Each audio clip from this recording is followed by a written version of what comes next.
Have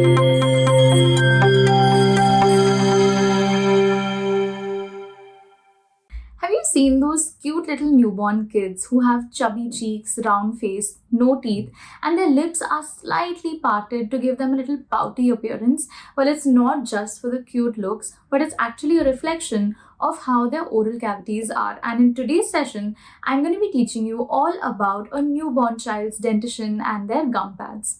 Hi, my name is Dr. Manjari Bhate. I'm an orthodontist and you're watching Dentistry 101, Orthodontics by Medi Study Go. In today's session, I'll be making a use of concise mind maps, which are available in the Orthodontics Mind Map book by Medi Study Go. If you're confused what book to get and you still haven't bought the books, you can contact the WhatsApp number that's flashed on the screen, and one of our team members will get in touch with you and give you free guidance for what book you can actually buy. So let's dive into gum pads.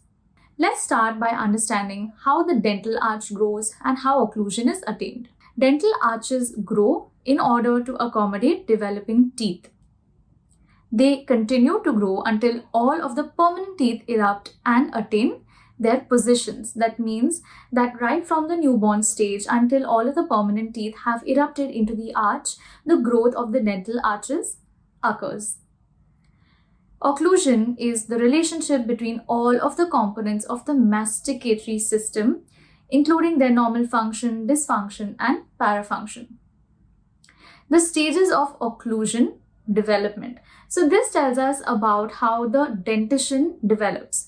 The first stage is the predentate stage. Predentate, as the word is describing, it is the stage before the dentition has erupted. So here, the child has no teeth. The next is the deciduous dentition stage. Again, as the word suggests, these are the stages where only deciduous or primary teeth are present in the arch. The next is the mixed dentition stage. In the mixed dentition stage, there are some permanent teeth that have started erupting. However, not all of the primary teeth have exfoliated yet. So here the primary teeth are still retained and some of the permanent teeth have already erupted. So in this mixed or a transition phase, this is called as the mixed dentition. And then we have the permanent dentition. As the word suggests here, the permanent teeth have erupted, and this is when no milk teeth or no deciduous teeth are present. So that comprises the 4 different stages of the dentition. Now let's move on to the predentate stage or the gum pads. So the predentate stage or the gum pad stage is again where there are no teeth present. So here, this is the period soon after birth where the infant is completely edentulous. So there are no teeth in the oral cavity. The alveolar process in these infants is called as the gum pad. So remember that the alveolar process is specifically called as gum pads in the predentate stage. A normal healthy gum pad appears pink in color, it's firm in its consistency, and it has a definite form as well. This is how a normal gum pad looks like. Now let's understand the gum pad interaction. So let's see how the upper and the lower gum pads actually interact. The upper and the lower gum pads only contact in the first primary molar area. Anterior segments do not occlude at all, and this creates a space that's occupied by the tongue during the swallowing. So let's have a look at the gum pad interactions. This is the gum pads, the upper and the lower gum pads. See that they are pink in color and they have a definite shape and form. They only contact in this primary first molar area, and in this area, which is the anterior segment, there seems to be like an open bite kind of tendency, and in this space the tongue will come and occupy that space, and this will help in enabling the infantile swallow and also help during suckling action. So this is the anatomy and the morphology of how the upper and the lower pads interact, and this facilitates the child's suckling as well as the infantile swallow, and this is also called as the infantile open bite because in the anterior region there seems to be an open bite because of the lack of contact of the gum pads with one another. The upper gum pads are usually wider and they overlap the lower gum pads. So remember this important point that the upper gum pads are wider than the lower gum pads, and precisely because the upper gum pad is bigger, this gives an appearance of a prognathic maxilla and a retrognathic mandible. At birth, the mandible is slightly underdeveloped as compared to the maxilla. So already there is a retrognathic mandible appearance, summed up with the upper gum pads being wider and overlapping on the lower gum pads. So this gives an appearance of a prognathic maxilla and a retrognathic mandible, which is seen in a newborn individual. So remember these points. The mandible moves vertically with no lateral movement. So this again, it enables the suckling movement. The child cannot show any lateral movements of the mandible. The only movement is the up and down of the mandible, which is for opening and closing in the vertical direction. Now let's move on to what the malocclusions in this stage are. There are certain malocclusions that are considered normal at this stage. So in the predentate stage, they're considered normal, and they're also called as self-correcting anomalies. So they're called self-correcting, as the name suggests. These correct themselves as the normal growth of the orofacial structures take place. And therefore, since this malocclusion disappears after a while, after the normal growth has taken place, they're called as self-correcting anomalies. If there is any instance where these anomalies are prevented from correcting themselves, they can result in future anomalies.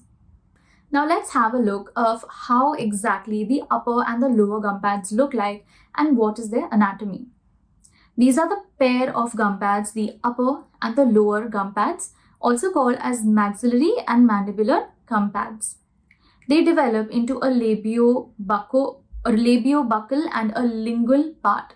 So take for example, this is the upper gum pad. They can be divisible into a labiobuccal, which is present in this outside region, and a lingual gum pad, which is present in the inside. So this is just for the anatomic division of the gum pad. They're separated by a dental groove. So again here, the groove that we saw, that is called as the dental groove. So this groove right here, this is the dental groove. It's present on either sides. It's divided into 10 cranberry-like segments by transverse grooves, which correspond to unerupted deciduous teeth. So each of the gum pads, the upper gum pads as well as the lower gum pads, this is the lower gum pad. So this is divided into 10 different segments, so 5 on each side. So here, if you can see, these are the segments, and the transverse groove is the groove that separates these segments. So if you see here, this groove is the transverse groove. So these are the grooves that separate these 10 different segments. Now these segments correspond to the future primary teeth that are going to be erupting in that place. So they kind of separate out the segments for the future unerupted deciduous teeth. There's a prominent sulcus. So that prominent sulcus is called as a lateral sulcus. This is a type of a transverse groove, but because it's prominent, it's called the lateral sulcus. This groove is present between the deciduous canine and the first molar segments. So this groove over here, which separates the canine and the molar section, this is the transverse groove, which is called as the lateral sulcus. Here as well, you can see the lateral sulcus here is the prominent groove separating the canine from the deciduous molar area. Upper gum pads are shaped like a horseshoe. They're wider than the lower gum pad. They contact the palate separated by the gingival groove, and a dental groove runs from the incisal papilla to the molar region. So remember these important points. First, we'll talk about the gingival groove. This is a groove that separates the upper gum pad from the palate. So this is the gingival groove, and this gingival groove here, as you see, this separates the palate from the upper gum pad. And then there's a dental groove. So this dental groove, it runs from the incisal region onto the molar region in the maxillary gum pad. So from here, like this, is the dental groove. Now let's see the lower gum pads. In the lower gum pads, these are U-shaped. the anterior portion flips out labially. So the anterior portion of the gum pad is slightly flared out towards the labial direction, towards the lip. They are separated from the flow of the mouth by the gingival groove, and the dental groove runs from the midline to the gingival groove in the canine region. So in the lower gum pad, as we can see here, this is the gingival groove which separates the flow of the mouth to the mandibular gum pad. There is the dental groove. This dental groove runs from the midline into the canine region, after which it goes to the gingival groove. So in the lower gum pad, the gingival groove separates the flow of the mouth from the gum pad, whereas in the maxilla, it's the gingival groove that separates the palate from the gum pad. The dental groove in the maxilla ran right from the incisal papilla into the molar region, whereas in the lower gum pad, this will run from the midline and join the gingival groove in the canine region. So these were the two differences seen in the upper gum pad and the lower gum pad. Now let's see some of the common features. There is growth in the transverse plane as well as in the labiolingual direction. So these gum pads, they grow in a transverse plane, which is from one side to another, as well as in the labiolingual direction. Initially, the size of these gum pads is quite inadequate in width in order to accommodate all of the incisors, but as the growth happens, there is proliferation seen in the first year, and this growth will accommodate for the remaining deciduous teeth. So initially, the size of the gum pads and the width of the gum pads is quite small, such that it cannot even accommodate the deciduous incisors. But in the first year of life, there is continuous growth and proliferation of tissues, which will ultimately lead to the growth in such a way that all of the deciduous teeth can properly be accommodated into the gum pads. Now let's look at the one anomaly which is seen in the predentate stage. Very, very important question. This is the natal and the neonatal teeth. Let's understand what these terms are. Infants are sometimes born with teeth-like structures or teeth which are called as the natal teeth. Sometimes they are not born with these teeth. However, within the first 30 days of their birth, we can see that these teeth appear erupting, and these are called as the neonatal teeth. So when a child is born with these teeth, it's called as natal teeth. Whereas if he is not born with those, but after 30 days or within 30 days of their birth, if these teeth are seen erupting, those teeth are called as the neonatal teeth.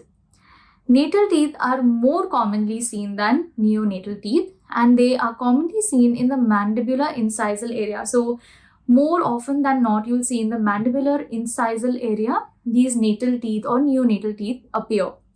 They are of unknown etiology, possible familial tendency. That means that somewhere genetics play an important role in this. Let's see how their size varies. So they are quite variable in their shape as well as size. There could be different shapes, like they are small, they could be conical, and sometimes they even resemble the normal teeth. They're often loose, small, discolored, and hypoplastic. That means that they are loose, they are not very firm in the dental arch. They're small, discolored, and even hypoplastic, which means they can be smaller, or their enamel is not properly even developed. The color can be from brown to yellowish or even white to an opaque color. There are a lot of complications that are associated with the presence of natal and neonatal teeth. So let's understand what these are. First is feeding problems for the mother. Sometimes these neonatal teeth can have sharp edges, and because of the sharp edges, this could lead to discomfort while breastfeeding to the mother. Next is removal should be done if they are mobile, as they serve a risk of aspiration. So as we mentioned that these natal teeth are often loose, they're not firm in their developing arches, and therefore removal should be done if they're mobile, because many a times if these mobile teeth come out spontaneously, the child is at a risk of aspiration of these teeth, and therefore removal should be done. The next is again a very important thing, which is ulcerations on the ventral surface of the tongue. This is called as Riga-Fede disease.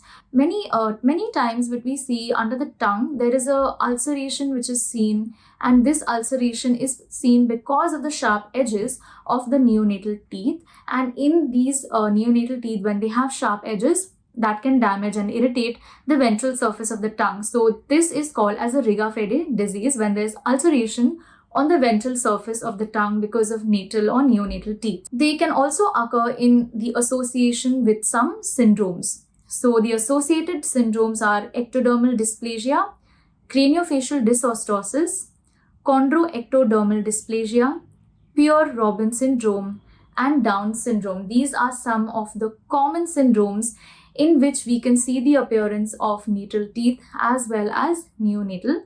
Finally, we come to the section of the self-correcting anomalies. Very, very important MCQs can come from this topic as well as university questions. So in the predentate stage, anterior open bite is one of the self-correcting anomalies. This anomaly allows the tongue positioning during suckling. So this anterior open bite will basically help in creating a high negative pressure, and this negative pressure is used during suckling to draw milk. This will transform into the adult swallow pattern naturally as the child weans off from liquids. So weaning is basically when the child stops the breastfeeding and is slowly given a solid diet. So once this solid diet starts, the infantile swallow can get converted into an adult swallow, and this open bite, which is present in the predentate stage, naturally corrects itself. So open bite can correct as the primary maxillary incisors erupt. The next are the anomaly of the wider upper arches. As we saw, the upper gum pads are wider than the lower gum pads. So there's a complete overlap that aids in the efficient milk squeezing and simultaneous squeezing as well as swallowing. So the upper arch is wider, and this will help in the proper drawing of the milk as well as simultaneous squeezing and swallowing as well. Last is the mandibular retrognathia. So as I said that newborns usually have a retrognathic mandible. So this is because of the positioning in the womb, which can cause a slight retrognathia, and this corrects with the normal growth. So as the growth takes place, the mandible also catches up with its growth, and this anomaly is corrected. So these were all of the self-correcting anomalies, and we have gone through everything that's related to the predentate stage as well as the gum pads. Now let's test your knowledge with today's MCQ and flashcards. The first is the MCQ, which is the functional importance of the gum pad relationship at birth is to aid in A. Mastication of solid foods, B. Suckling reflexes, C. Speech development, and D. Swallowing of solid foods. So this is a quite simple question. If you've read and paid attention to the answers really well, most of them mention solid food. So in any newborn individual who has gum pads, they don't have solid food, and therefore A and D both are ruled out. Option C is speech development. Again, speech development does not occur properly until the ages of 2, and therefore speech development is also ruled out, which brings us to option B, which is suckling reflexes. Suckling reflex is the reflex that a child inherently has in order to enable the breastfeeding. So therefore, the gum pad relationship is useful for suckling reflex. Now the flashcard for today. Contact of the gum pads occurs only at, so if you've paid attention, you know that there is an anterior open bite, and therefore the contact is only present in the first primary molar region. So these were the MCQs and the flashcards for today. If you want to practice more such MCQs and flashcards, you can download the Medi Study Go app from the App Store and the Play Store, and you can access all of our study material like the mind maps, notes, videos, flashcards, and MCQs, and you can even make your own notes and your own flashcards in this app. So if you liked this video, don't forget to like, hit the subscribe button, and also share this with your friends. Until next time, this is Dr. Manjri Bhate signing off. Keep studying and keep practicing with Medi Study Go. Thank you.